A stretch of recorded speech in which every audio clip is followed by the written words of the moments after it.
আল্লাহর অশেষ মেহেরবান যে এত সুন্দর একটা জায়গায় আমি আসতে পেরেছি। আল্লাহ আমাকে নিয়ে আসছে, আলহামদুলিল্লাহ। একবার চিন্তা করুন যে সাগরের পাড় ধরে অজানার উদ্দেশ্যে যাওয়া। আসসালামু আলাইকুম বন্ধুরা, নেসা অ্যাডভেঞ্চার ট্রাভেলার্সের পক্ষ থেকে স্বাগতম। বন্ধুরা, গত পর্বে আমি চরমন্তাজ ও আন্ডারচার ঘুরে রাঙ্গাবালির উদ্দেশ্যে রওনা দিয়েছিলাম। আমি এখন যাচ্ছি রাঙ্গাবালি। এটা রাঙ্গাবালি যাওয়ার গোয়েনখালী লঞ্চ ঘাট। ঘাট থেকে রাঙ্গাবালি সদরে যাওয়ার জন্য মোটরসাইকেলই প্রধান ভরসা। তবে আমি অবশ্য হেঁটে প্রাকৃতিক দৃশ্য দেখতে দেখতে যাব। ঘাট পার হলেই রাস্তার একদিকে খাল এবং অন্যদিকে ম্যানগ্রোভ বন। রাস্তার দুই ধারের সৌন্দর্য এরকম বৈরী আবহাওয়াতেও আমাকে মুগ্ধ করছিল। বন্ধুরা, আজকে আমি রাঙ্গাবালির সদরের বাহিরচর নামক জায়গায় যাব। সেখানে আজকে রাত্রে থাকবো। ইটপাড়া রাস্তাটি কিছু দূর গিয়ে একটি পিচঢালাই রাস্তার সাথে মিশেছে। রাস্তার দুই ধারে এরকম প্রকৃতির অভিমানী রূপ দেখতে দেখতে সন্ধ্যা ঘনিয়ে রাত হয়ে গেল। শুভ সকাল বন্ধুরা, এটি বাহিরচর বাজার। গতকাল রাতে একটি হোটেলে 300 টাকার রুম নিয়েছিলাম। হোটেলটির যোগাযোগের নম্বর ডিসক্রিপশনে দিয়ে দিব। পরোটা, ডাল, সবজি ও দেশি হাঁসের ডিমের মামলেট দিয়ে ভরপুর নাস্তা সেরে নিলাম। বন্ধুরা, রাঙ্গাবালি একটি দ্বীপ উপজেলা। এর পূর্ব ও উত্তরে রয়েছে তেঁতুলিয়া নদী এবং পশ্চিমে রয়েছে গলাচিপা নদী, দক্ষিণে রয়েছে সাগর। দ্বীপটির বিভিন্ন স্থানে রয়েছে ম্যানগ্রোভ বন এবং পুরো দ্বীপ জুড়েই রয়েছে অসংখ্য খাল এবং জলাশয়। আমি যাচ্ছি জাহাজমারা সমুদ্র সৈকত। সরাসরি সমুদ্র সৈকতে যাওয়া যাবে না, পথে পড়বে বড় খাল। তাই রাঙ্গাবালি থেকে অটোতে 20 টাকা ভাড়া দিয়ে যাচ্ছি খালগোড়া খেয়াপাড় ঘাট। এটি খালগোড়া খেয়া ঘাট। জায়গাটি অনেক সুন্দর।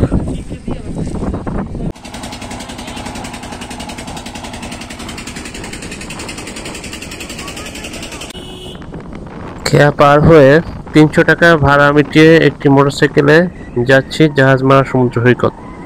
কিছু দূর যাওয়ার পরে মোটরসাইকেলটি গ্রামের মেঠো পথের রাস্তা ধরে চলল।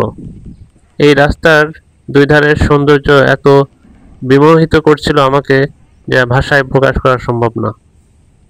মোটরসাইকেলটি একসময় একটি বাঁধের মতো জায়গায় সমুদ্রের কাছাকাছি এসে নামিয়ে দিল। এখান থেকে 5 মিনিট হাঁটলেই সমুদ্র, কিন্তু এই জায়গাটিও আমার কাছে অনেক সুন্দর লাগছিল। মনে চাচ্ছিল এখানে কিছু সময় কাটিয়ে দিই।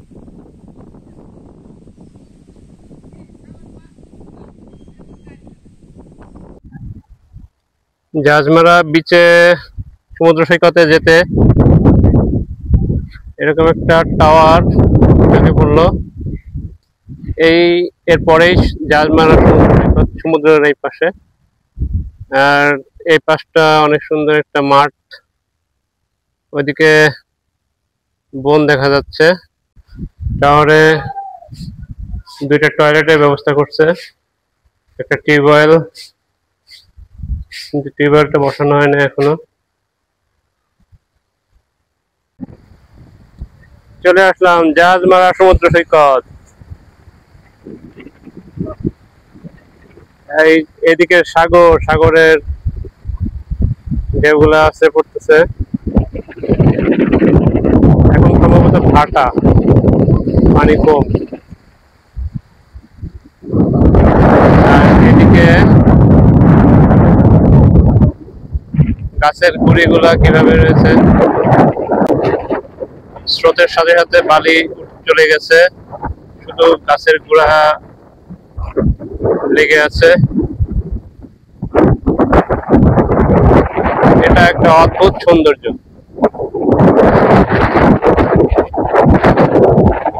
এদিকার বীজ জুড়ে এরকম গাছের গুড়া পড়ে আছে, খুবই সুন্দর। একদিকে সাগর, অন্যদিকে ম্যানগ্রোভ বনাঞ্চল। নিচে উদ্ভিদগুলা অনেক সুন্দর দেখা যাচ্ছে। এখানে ঝিনুক পড়ে আছে।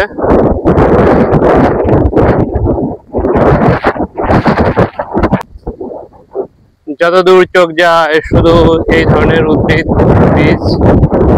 এটা হলো বাম সাইডটা, সাগরের দিকে দাঁড়ালে হাতের বাম সাইডটা এরকম, ডান সাইডটাতে আবার উদ্ভিদ নেই, এরকম গাছ নেই, শুধু বীজ। ওইদিকে আমি যাব আপাতত, এদিকটাতে একটু ঘুরে আসি। জনমানবহীন একটা সৈকতে আমি, জাহাজমারা সমুদ্র সৈকত।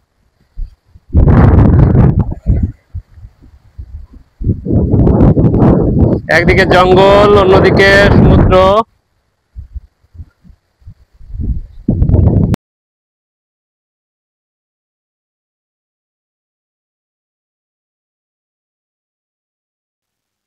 এই জায়গাটি অনেকটাই কক্সবাজারের মতো দেখতে, একেবারে কক্সবাজারের মতো এখানে সৈকত। প্রচন্ড রোদ, হাঁপায়ে পড়ছে,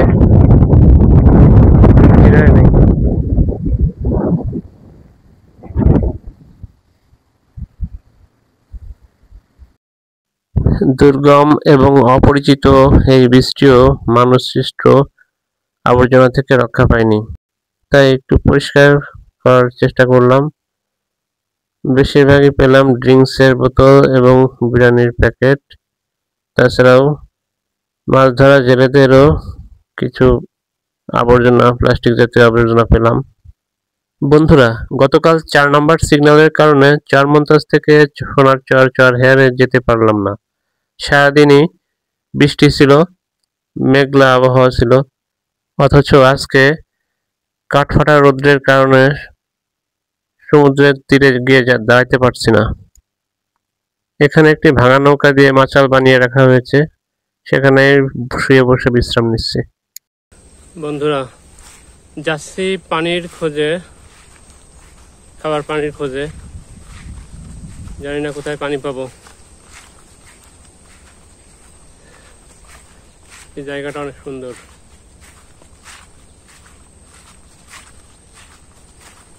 তিন চার ঘন্টা পানি না খেয়ে অবস্থা খুবই খারাপ, তাই আগে পানির খোঁজ করে পানি খেয়ে নিলাম। জাহাজমারা সমুদ্র সৈকতের থেকে একটু পশ্চিম দিকে আসলে এরকম একটা জায়গা পাওয়া যায়। এখানে একটা খাল আছে, অনেক সুন্দর জায়গাটা।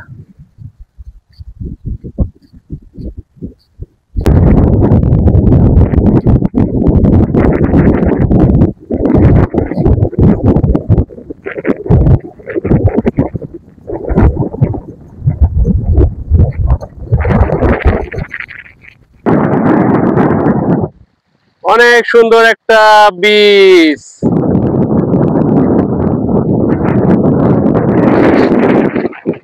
যেখানে ঢেউয়ের তেমন কোনো প্রচন্ডতা নেই, তেমন কোনো কোলাহল, কোনো মানুষজন নেই। একটা সমুদ্র সৈকতের মালিক মনে হচ্ছে আমি একাই। বন্ধুরা, কয়েকটি বিশেষ কারণে কক্সবাজারের থেকেও এই সমুদ্র সৈকতটি আমার কাছে ভালো লেগেছে। তার মধ্যে অন্যতম হলো এই সমুদ্র সৈকতে কক্সবাজারের মতো উপচে পড়া ভিড় নেই, আপনাকে ডিস্টার্ব করার মতো কোনো মানুষ খুঁজে পাবেন না এখানে। আরেকটি কারণ হলো কক্সবাজারের পানি প্রচুর লবণাক্ত, কিন্তু এই পানিটা লবণাক্ত নয়, তাই আপনি ইচ্ছামতো ঝাপাঝাপি করতে পারবেন। আরেকটি বিশেষ কারণ হলো এই সমুদ্র সৈকতটি কক্সবাজারের মতো অতটা গভীর নয়, যে কারণে আপনি এর তীর থেকে 300-400 মিটার পর্যন্ত আপনি হেঁটে যেতে পারবেন, ডোবার সম্ভাবনা থাকবে না। আরেকটি বিশেষ কারণ হলো আপনি এই সৈকতের যে কোনো জায়গায় ক্যাম্পিং করতে পারবেন নির্ভয়ে, এখানে আপনাকে কেউ তাফালিং করবে না। এই সৈকতের দুইটি বড় সমস্যা হলো কাছাকাছি কোনো আবাসন নেই এবং যাতায়াতের একমাত্র মাধ্যম মোটরসাইকেল। আমার কাছে পানি ছিল না, পানি নিয়ে সেই বাঁধ ধরে এগিয়ে এসে আবারও সমুদ্রে নামছি। তখন দেখতে পেলাম এমন একটা সৈকত, মন জোড়ানো, প্রাণ জোড়ানো সৈকত। এদিকে যতদূর যাওয়া যাবে আমার মনে হয় না খুব বেশি পানি আছে, কারণ এদিকে মাছের জন্য জাল পাতে পেতে রাখা হয়েছে।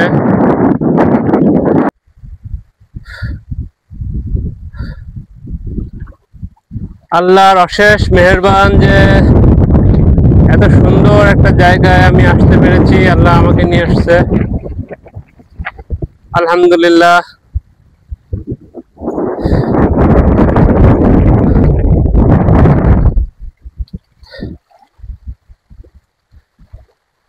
ইচ্ছা থাকলে, চেষ্টা থাকলে আল্লাহ আপনাকে সুন্দর কিছু মিলাবেই, এটাই নিয়ম।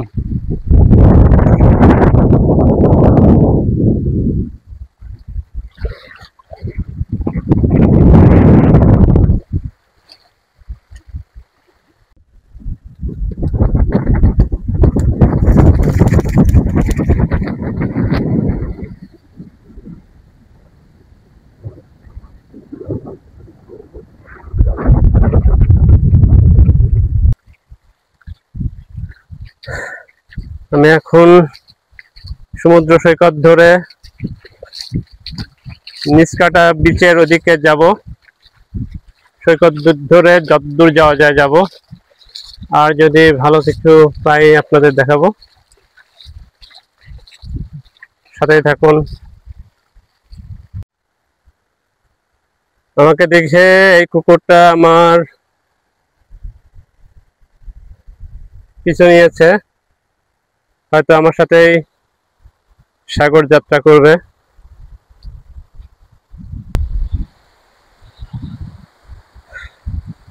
একবার চিন্তা করুন যে সাগরের পাড় ধরে অজানার উদ্দেশ্যে যাওয়া, জানি না সামনে কতদূর যেতে পারবো। এটা অন্যরকম ফিলিংস কাজ করতেছে।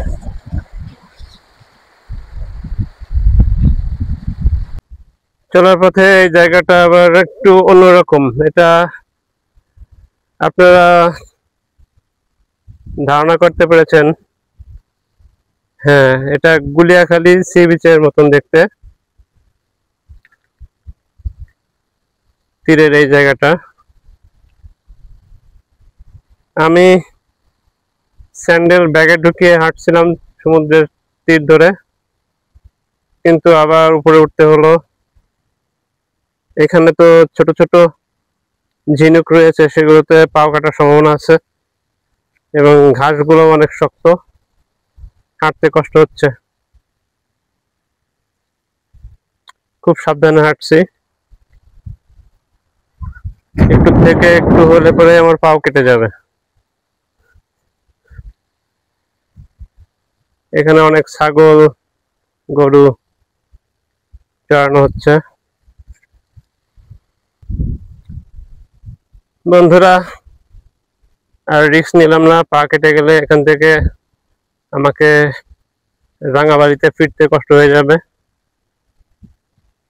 এই জায়গাটা গুলিয়াখালী সি বিচের মতো। আমি এখন পাড় ধরে হাঁটছি, আমি হাঁটছি আর ছোট ছোট মাছগুলো আমাকে দেখে লাফিয়ে পানির দিকে চলে যাচ্ছে।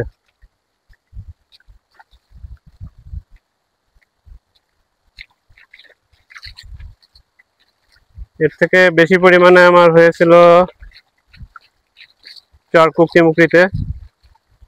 আমার চরকুকরিমুকরির ভিডিওতে দেখবেন প্রচুর পরিমাণে মাছ তীরের দিকে উঠে আসে, আবার